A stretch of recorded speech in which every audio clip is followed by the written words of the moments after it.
Hello दोस्तों, कैसे हैं आप सब। मेरा नाम दीपक है और मैं आप सबका स्वागत करता हूं मेरे चैनल आपका एचआर कंसल्टेंट में। दोस्तों, आज की इस वीडियो में हम लोग ग्रेड पे के बारे में बात करेंगे। ये एक प्रकार का सैलरी स्ट्रक्चर होता है जो कि अधिकतर गवर्नमेंट जॉब्स में दिया जाता है, चाहे वो स्टेट गवर्नमेंट की जॉब हो, चाहे वो सेंट्रल गवर्नमेंट की जॉब हो। आप अगर स्टेट और गवर्नमेंट जॉब की नोटिफिकेशंस देखेंगे तो वहां पे ग्रेड पे हमेशा मेंशन होता है सैलरी के साथ। तो ये एक प्रकार का सैलरी स्ट्रक्चर होता है, इसके बारे में हम लोग डिटेल में बात करेंगे। तो चलिए बिना देरी के हुए शुरू करते हैं। जान लेते हैं कि ग्रेड पे क्या होता है। ग्रेड पे एक प्रकार का मॉनेटरी कंपनसेशन होता है जिसको हम सैलरी बोल सकते हैं। वो उस पर्सन को दिया जाता है जिसके रिगार्डिंग पे ग्रेड सिस्टम यूज होता है। और यहाँ पे पे ग्रेड सिस्टम कहाँ यूज होता है? पे ग्रेड सिस्टम यूज होता है सरकारी जॉब में, चाहे वो स्टेट गवर्नमेंट की हो चाहे वो सेंट्रल गवर्नमेंट की हो। आप स्टेट गवर्नमेंट की कोई भी जॉब देखेंगे तो वहां पे आप जो है पे ग्रेड सिस्टम पाएंगे। और किसी भी प्रकार की सरकारी नौकरी में आप पे ग्रेड सिस्टम पाएंगे। दोस्तों, पे ग्रेड सिस्टम जो है वो डिटरमाइन करता है बाय सेंट्रल गवर्नमेंट और स्टेट गवर्नमेंट, जैसे कि मैंने ऊपर बताया। और ये वेरी करता है डिपेंडिंग ऑन जॉब पोजीशन, किस प्रकार की जॉब पोजीशन दी गई है कैंडिडेट को, क्या उसकी जॉब रिस्पॉन्सिबिलिटीज होंगी और क्वालिफिकेशन क्या है एक एम्प्लॉय का। तो उसके बेसिस पे जो है ये ग्रेड पे ऊपर नीचे होते हैं दोस्तों। और it is a fixed amount that is added to the basic pay. ये एक प्रकार का फिक्स्ड अमाउंट होता है जो कि बेसिक पे जो एक एम्प्लॉय को दी जाती है उसके ऊपर ऐड किया जाता है बेस्ड ऑन जो पर्सन जो है हायर किया जा रहा है उसके पोजीशन और लेवल के हिसाब से। और जैसे कि मैंने बताया ये गवर्नमेंट जॉब्स में दिया जाता है और कई बार पब्लिक सेक्टर इंटरप्राइजेज में भी कई बार क्या हर बार जो है पब्लिक सेक्टर इंटरप्राइज में भी पे ग्रेड सिस्टम का उपयोग किया जाता है। यहां पे एक नोट करने वाली बात यह रहती है दोस्तों कि यहां पे आप सैलरी नेगोशिएट नहीं कर सकते। यहां पे ऑलरेडी एक बैंड बना होता है सैलरी का पे ग्रेड में। तो जिस लेवल पे आपका सिलेक्शन होता है, मान लीजिए आप आईएएस की तैयारी कर रहे हैं, आईएएस के लिए आपका चयन हो जाता है और आप आईएएस के लिए जब आप सिलेक्शन होता है तो आईएएस के लिए एक अलग से पे ग्रेड का ब्रैकेट होता है, उसके निर्धारित जो है आपको सैलरी मिलती है। तो यहां पे आप सैलरी नेगोशिएट नहीं कर सकते। आप बता नहीं सकते कि मुझे इतनी सैलरी चाहिए, मेरे को, मैं प्राइवेट जॉब करता था और मुझे इतनी मिलती थी तो मुझे इतनी चाहिए। आप नेगोशिएट नहीं कर सकते, ये ऑलरेडी निर्धारित होता है दोस्तों। तो होप आप लोगों को समझ में आ गया होगा कि पे ग्रेड सिस्टम क्या होता है। चलिए आगे बढ़ते हैं। यहां पे जान लेते हैं कि पे ग्रेड सिस्टम का जो है जो गवर्नमेंट जॉब्स में चलता है या पब्लिक सेक्टर ऑर्गेनाइजेशन में चलता है कितने प्रकार के होते हैं। बेसिकली ये दो प्रकार के होते हैं। जो डिजाइन स्ट्रक्चर है पे ग्रेड सिस्टम का वो दो प्रकार का होता है। पहला होता है वर्टिकल पे ग्रेड, दूसरा होता है हॉरिजॉन्टल पे ग्रेड।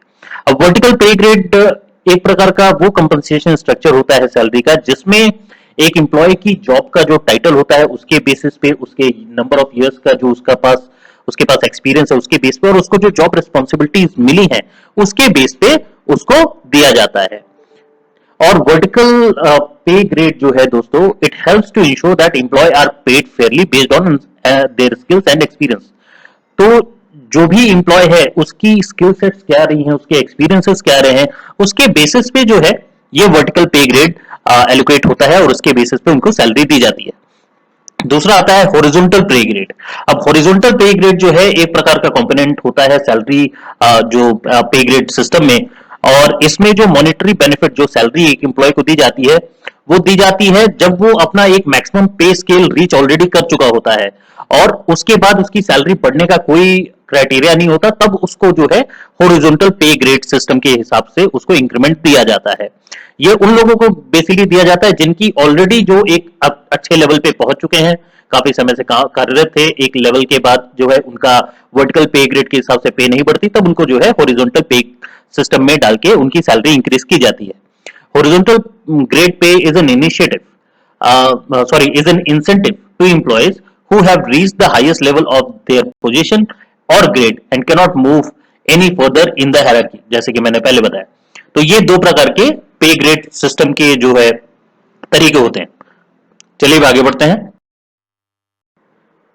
दोस्तों, इस स्लाइड में हम लोग जानेंगे कि पे ग्रेड सिस्टम के बेनिफिट्स क्या क्या होते हैं। वैसे तो काफी सारे बेनिफिट्स हैं लेकिन यहाँ पे कुछ 6 बेनिफिट्स मैंने बताए हैं जिनको आप जान सकते हैं। तो जो सबसे पहला बेनिफिट है दोस्तों वो है इट प्रमोट्स ट्रांसपेरेंसी। अब ट्रांसपेरेंसी कैसे प्रमोट होती है, अगर मैं इसको कंपेयर करके बताऊं प्राइवेट जॉब के हिसाब से, तो प्राइवेट जॉब में जब आपकी सैलरी डिस्कस हो जाती है तो आपको यह बोला जाता है कि आपको बाहर नहीं जाना है, बाहर किसी भी इंप्लॉय के साथ, जो ऑफिस का इंप्लॉय उसके साथ अपनी सैलरी डिस्कस नहीं करनी है। तो वहां पे ट्रांसपेरेंसी बिल्कुल नहीं होती। लेकिन यहां पे क्या रहता है, जब आप सरकारी जॉब के नोटिफिकेशन देखते हैं तो वहां पे ऑलरेडी पे ग्रेड मेंशन होता है, तो उसके बेसिस पे सैलरी का अनुमान लग जाता है और सब लोगों को उसी के बेसिस पे सैलरी मिलती है। तो यहां पे जो है ट्रांसपेरेंसी का माहौल रहता है।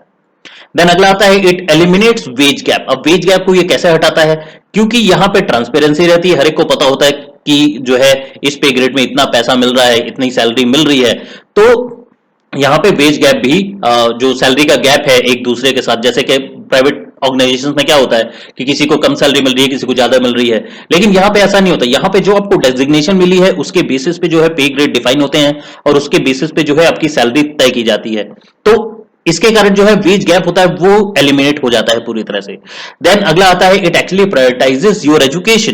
अब ये एजुकेशन को कैसे प्रायोरिटाइज करता है, क्योंकि देखिए आपको, आप एक डेजिग्नेशन में तो आपका चयन हो गया है सरकारी नौकरी में, अब आगे बढ़ने के लिए आपको पढ़ाई करनी पड़ती है और उस पढ़ाई को करने के लिए जो आपका पे ग्रेड सिस्टम है वो बहुत ज्यादा मदद करता है। क्योंकि आपके पास नोटिफिकेशन होता है, आप नोटिफिकेशन में ऑलरेडी देखते हो कि अच्छा इस पे ग्रेड में इतनी ज्यादा तनख्वाह आ जाती है, तो आप फिर पढ़ाई पे आप ज्यादा फोकस करते हो कि आप वापस से कंपटीशन एग्जाम की तैयारी करते हो जॉब करते करते, और फिर आप आगे बढ़ने का सोचते हो। तो इस प्रकार से ये एजुकेशन को भी प्रायोरिटाइज देता है। देन अगला आता है it provides personal budget clarity. क्योंकि एक पे ग्रेड सिस्टम के आधार पर सैलरी आपकी फिक्स्ड है, इसके बेसिस, और क्योंकि सरकारी जॉब है तो ये निकालने का तो कोई सवाल ही नहीं है। इस कारण से जो आप अपनी फ्यूचर प्लानिंग बकायदा कर सकते हैं, आप फ्यूचर का बजट बना सकते हैं, उसके बेसिस पे जो भी आपको अपने सैलरी के साथ करना है वो आप कर सकते हैं। देन अगला आता है इट रिड्यूसेस द टर्नओवर। अगर कोई जॉब में है, कोई सरकारी जॉब में आ गया है और ये सारी चीजें उसको साफ साफ मिल रही हैं, तो वो जॉब छोड़ के जाएगा ही नहीं। ठीक है, कई जॉब में ऐसा होता है कि सरकारी जॉब भी लोगों को पसंद नहीं आती तो वो छोड़ के चले जाते हैं, लेकिन ये सारी चीजें अगर रहेंगी तो जॉब छोड़ के भी नहीं जाएगा। तो इससे क्या रहता है, it reduces the turnover of the organisation that the person is working.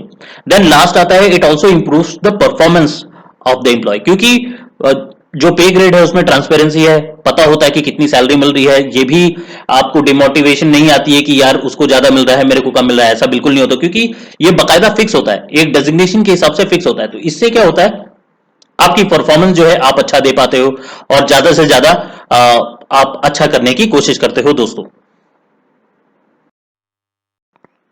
आज के इस वीडियो में इतना ही था दोस्तों। आशा करता हूं कि आज का वीडियो आप लोगों को पसंद आया होगा। अगर पसंद आया है तो ज्यादा से ज्यादा लाइक कीजिएगा और शेयर अपने दोस्तों के साथ जरूर कीजिएगा और सब्सक्राइब करना मत भूलिएगा। मैं ऐसे ही नए नए कंटेंट आप लोगों के लिए लेके आता रहूंगा। मैं एक और चीज बताना चाहता हूं, मैंने अपनी वेबसाइट लॉन्च की है www.आपकाhrconsultant.com के नाम से। वहां पर जाके आप हिंदी में ब्लॉग्स पढ़ सकते हैं और वहां पे भी अपने व्यूज और कमेंट्स दे सकते हैं दोस्तों। धन्यवाद दोस्तों, मैं मिलूंगा आप लोगों से अगली वीडियो में। तब तक के लिए अपना ख्याल रखिएगा।